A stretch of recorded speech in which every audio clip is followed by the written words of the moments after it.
Habari za leo, karibuni tena Pedo and Rose Stories. Namshukuru Mwenyezi Mungu mwingi wa rehema, niko salama. Leo nataka nizungumzie tofauti kati ya VVU na ukimwi.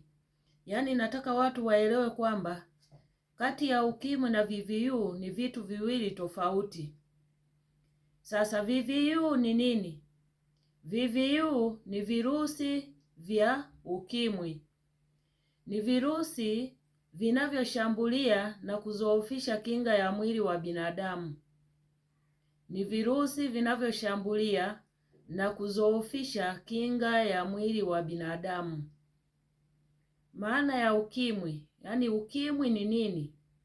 Ukimwi ni upungufu wa kinga mwilini. Ni hatua ya mwisho ya maambukizi ya VVU ambapo kinga ya mwili huwa imeharibiwa sana. Nafikiri mpaka hapo umeshaona kuna tofauti. Virusi ni virusi vya ukimwi.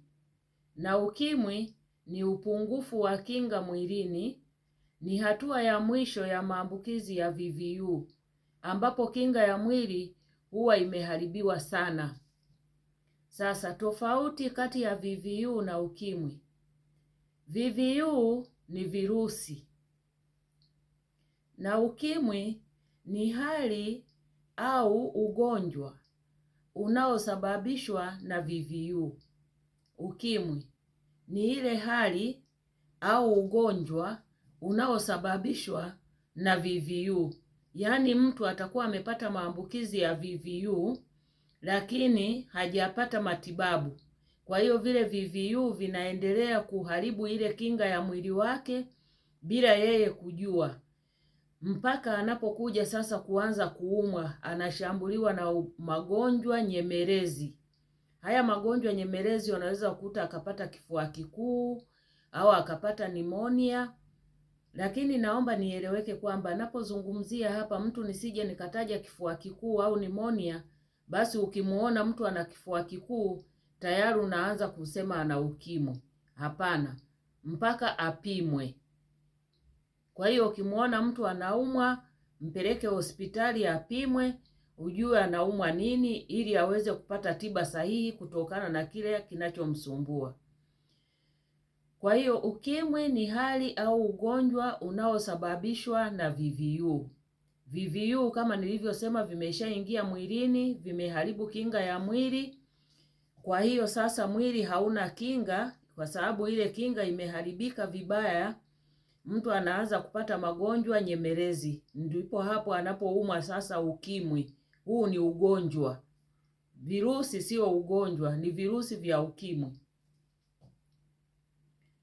Halafu ukimwi hutokea baada ya kinga ya mwili kuzoofika sana. Nafikiri mpaka hapo umenipata. Ukimwi unatokea baada ya kinga ya mwili wa binadamu kuzoofika sana. Yaani imeharibiwa na VVU. VVU vimezaliana kule mwilini, vimefanya kopi, mpaka mwingine unakuta hata kinga ya mwili inakuwa ni zero. Njia za maambukizi ya VVU ni kufanya ngono bila kinga. Yaani mtu umejamiana na mtu bila kutumia kinga,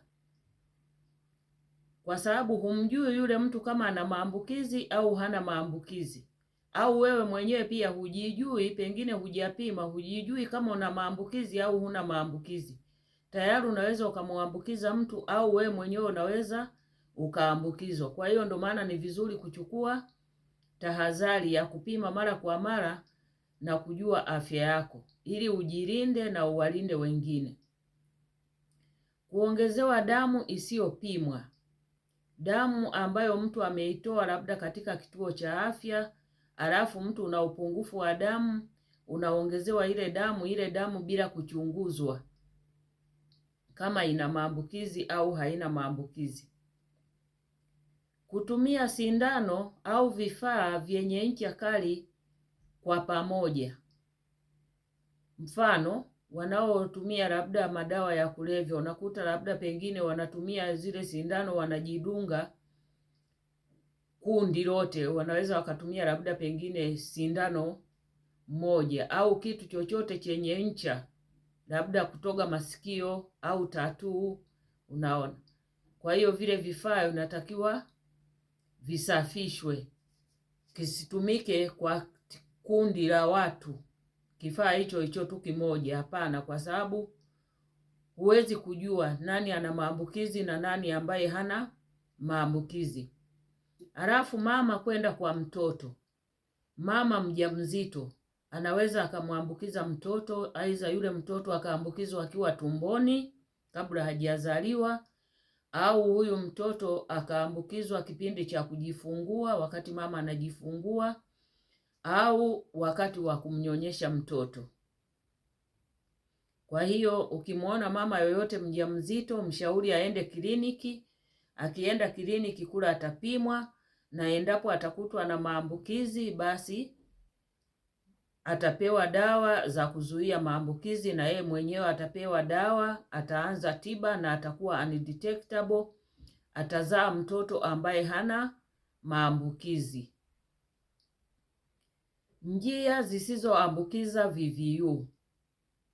Kushikana mikono hakuambukizi VVU. Kukumbatiana hakuambukizi. Kula pamoja hakuambukizi. Kuumwa na mbu, zile sehemu zenye mbu, maana mwingine unaweza kukuta ile hofu, wasiwasi, labda wako kwenye mkusanyiko na kuna sehemu kuna mbu, mtu anaogopa na hofia kwamba labda mbu akiuma mtu mwingine akaja akamuuma na yeye, basi anaweza akapata maambukizi. Hapana, huwezi kupata maambukizi kwa kuumwa na mbu. Dalili za VVU ni kupata homa, uchovu, maumivu ya kichwa. Hizi ni dalili za awali, lakini dalili hizi inategemea pia mtu na mtu. Mwingine anaweza asizipate kabisa, na mtu anaweza akawa na VVU na akaishi muda mrefu na asipate dalili hata moja, akaumwa kama kawaida mtu mwingine ambaye hana VVU anavyoumwa, na anakwenda hospitali, anatubiwa kile kinachomsumbua, anapona, anaendelea na shughuli zake. Hatua ya ukimwi. Hatua ya ukimwi, kama nilivyosema, ukimwi ni ugonjwa ambao umesababishwa na VVU kuharibu kinga ya mwili wa binadamu. Kwa hiyo kupungua uzito. Enzi za zamani watu walikuwa wanapungua sana uzito, na ilikuwa tayari watu wanaanza kuona mtu amepungua uzito yule tayari, yani hata kabla hawajampima. Halafu kuharisha kwa mara au kuharisha kwa muda mrefu, au magonjwa nyemelezi, yaani mwili unakuwa tayari kinga imeharibika, kwa hiyo mwili unageuka kuwa kama jalala, mtu anashambuliwa na magonjwa ya aina mbalimbali.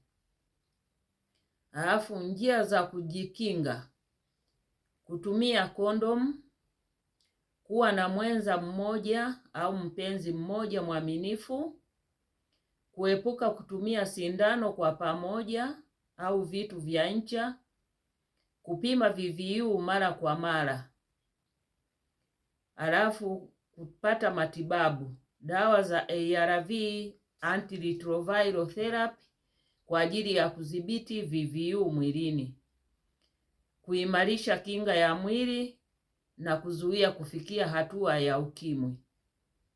Elewa kwamba mtu mwenye VVU anaishi maisha marefu yenye afya na yenye furaha, na anatumia dawa zake vizuri, anakuwa ni U is equal to U, na hawezi kupata ukimwi.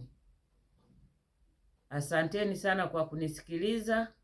Msisahau kushare video hii, na kama hujasubscribe kwenye channel hii, basi ninakuomba usubscribe.